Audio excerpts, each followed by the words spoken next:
cette intervention en cette manière, on parle de culture scientifique, vous ne pouvez pas faire l'économie de faire intervenir une chercheure sur le sujet et de sortir des opinions.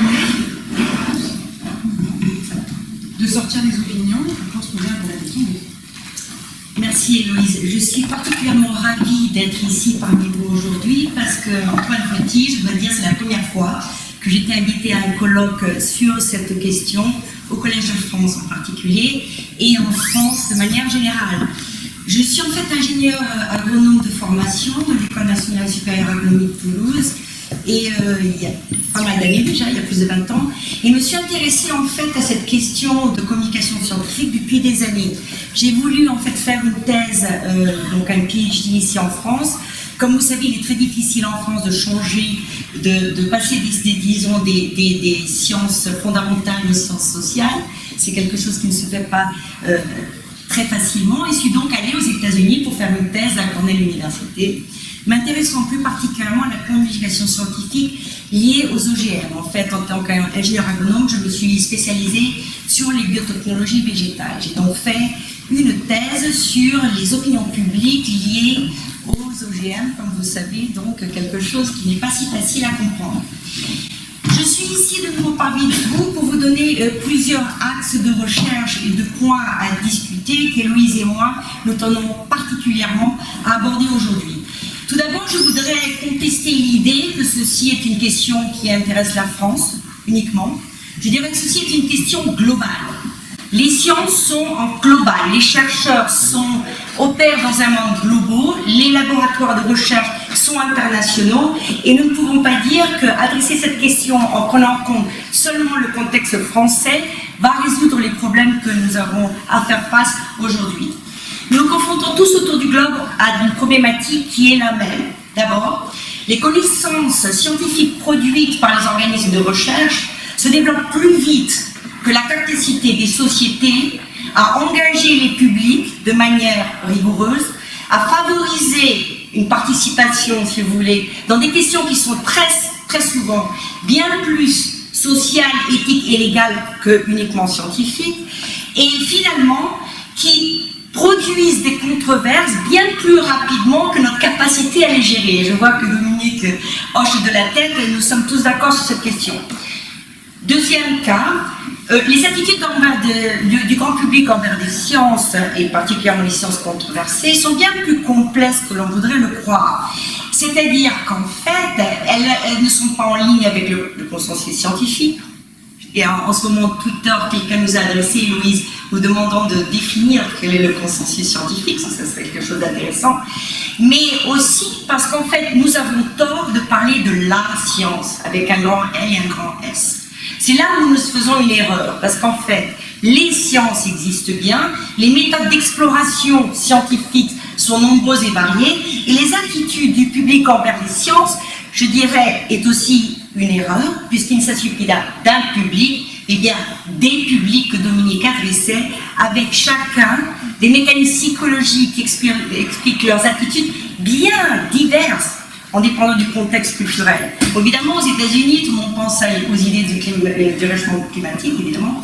Mais en France, et ma collègue Suzanne de Chevillet dans la salle et va être la modératrice d'un des ateliers, en France, nous avons aussi si vous voulez, des contextes sociaux très précis qui réagissent de manière diverse et variée à un consensus scientifique aussi très divers et varié.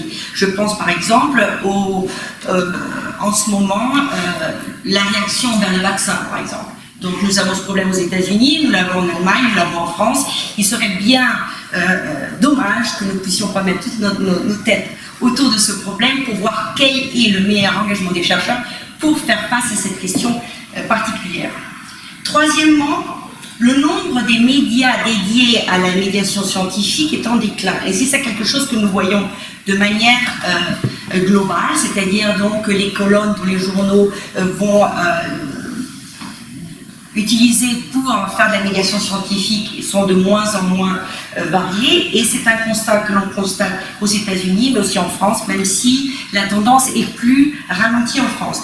86% des Français ont maintenant accès à l'Internet, et un rapport en 2017 a souligné que 38% des Français utilisaient de manière primordiale pour l'accès aux nouvelles les réseaux sociaux. Ce qui veut dire qu'en fait, si nous voulons trouver les Français, effectivement, nous pouvons les trouver dans les écoles élémentaires, et je pense que ce n'est pas quelque chose qu'il faut écarter, toutes les approches sont nécessaires, mais certainement s'appliquer aux réseaux sociaux et s'appliquer sur ce que l'on sait en tant que communication scientifique qui est efficace sur ces réseaux sociaux est absolument primordial. Donc tout ça me conduit à parler un petit peu de mon domaine d'études. Je suis donc professeur en sciences sociales à l'Université de Wisconsin-Madison, aussi la directrice d'un des seuls départements qui s'inquiète particulièrement de la communication scientifique, Life Science Communication, à l'Université de Wisconsin-Madison. L'autre département qui fait la même chose, c'est à Cornell University, où j'ai fait ma thèse. Dominique a souligné l'exemple des thèses en 5 minutes en disant quel est en fait l'intérêt de ce genre d'approche. C'est une question de sciences sociales. Est-ce efficace? N'est-ce pas efficace? Est-ce que ça convainc certains publics et un autre et pas un autre? Et dans quel contexte? Tout ça, ce sont des questions que les sciences sociales peuvent adresser, et particulièrement ce que nous appelons les sciences de la communication scientifique. Les sciences de la communication scientifique ont démontré, comme Héloïse l'a dit, qu'une diffusion simple des connaissances, une explication avec des langages simples, ne sont pas particulièrement efficaces pour convaincre différents publics de la nécessité de prendre des sciences en compte dans leur quotidien. Et les vaccins sont nouveau un exemple qui vient à l'esprit. Nous utilisons tous des filtres psychologiques pour comprendre des sciences qui nous sont vraiment souvent complexes. Et quand je dis nous, je veux dire nous tous dans la salle.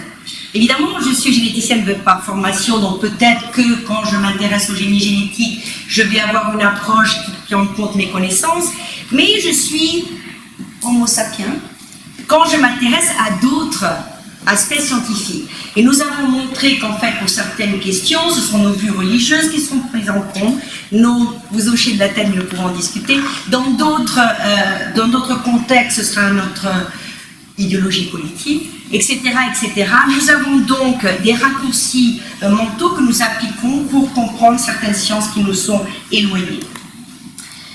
Il est important de souligner que l'Académie des sciences américaines s'est rendu compte de l'importance des sciences de la communication scientifique et a dévoilé un rapport sur la question qui a été publié en 2017, que je peux envoyer à ceux d'entre vous qui sont intéressés, que l'Académie des sciences léopoldine, la plus conservatrice Académie des sciences, si vous voulez prendre la rapproche, en Allemagne, s'est aussi intéressée à la question. J'ai fait partie d'un colloque à Hannover l'hiver dernier, où il y avait donc l'Académie des sciences inter-européennes, américaines, léopoldine, etc., en se disant comment effectivement prendre en compte ces sciences de la communication pour engager les chercheurs et pour favoriser des publics qui prennent en compte l'aspect scientifique, etc. Donc en fait, il y a une réalisation globale, si vous voulez, et je pense qu'aujourd'hui ce colloque aussi souligne que la France en est consciente, qu'il nous faut un changement de culture. Il est extrêmement important que nous ayons une implication des chercheurs de part du fait des réseaux sociaux, de part du fait de ces médias qui disparaissent, de part du fait que la science avance plus vite que la capacité des publics à les prendre en compte. Ceci est déjà en cours aux États-Unis. Et je dois dire, je suis française, hein, donc je peux le dire sans vous m'accuser d'anti-française, que c'est en train de se passer de manière plus rapide aux États-Unis qu'en France. Que nous avons donc des progrès à faire dans cette question. En tant que Française, en tant que professeure aux États-Unis qui est impliquée dans ces recherches, pour moi c'est aussi une question d'orgueil national. Je ne veux pas que la France soit à la traîne. Ça paraît un peu peut-être ridicule à dire, mais il est vrai qu'il est extrêmement important pour nous, Européens, qui sommes aux États-Unis, parce qu'en France, nous n'avons pas, si vous voulez, le contexte pour pouvoir participer à ces travaux, que la France aussi prenne conscience de l'importance de toutes ces questions. Et là, les ateliers de travail, en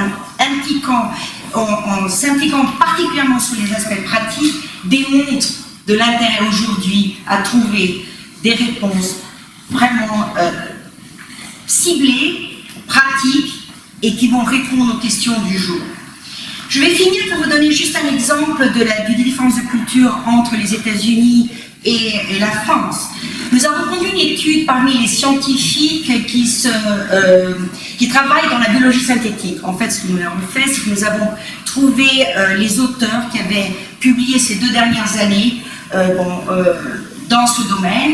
Nous avons fait donc une enquête sociale et nous avons montré que plus de 50% de ces chercheurs utilisaient déjà les réseaux sociaux pour discuter avec des publics sur les questions relatives à leur science, donc une science controversée. Donc, pas café scientifique, etc., ou lycée, etc., mais vraiment au niveau des réseaux sociaux. Quand on leur a demandé s'il était important pour les chercheurs de s'impliquer pour discuter avec différents publics, 75% d'entre eux ont dit qu'il est extrêmement important de le faire. Donc 25% de plus que ceux qui le faisaient. Et donc, quand nous avons fait en fait des études statistiques pour voir ce qui expliquait ces différences d'attitude, nous avons montré que d'abord, le fait d'être formé, la formation professionnelle en sciences de la communication était primordiale. Deuxièmement, la connaissance des sciences de la communication, savoir qu'en fait il y avait des connaissances qui pouvaient être appliquées, que ce n'est pas juste de l'intuition, que c'est une question scientifique qui peut être, on peut répondre avec des questions scientifiques. Et troisièmement, le soutien des institutions dans lesquelles ils travaillent et les institutions nationales pour répondre à ces questions. J'étais donc ravie de voir que c'est les questions que nous allons adresser aujourd'hui. Et je pense qu'en réfléchissant tous ensemble dans les ateliers de travail, nous pouvons d'abord souligner quelle recherche est encore nécessaire pour répondre aux questions que nous pensons importantes et aussi quels sont les axes pratiques que nous pouvons développer pour pouvoir répondre de manière efficace aux questions dont nous faisons face aujourd'hui. Donc je vous invite aux ateliers de travail. Héloïse, tu veux dire quelques mots? Merci beaucoup.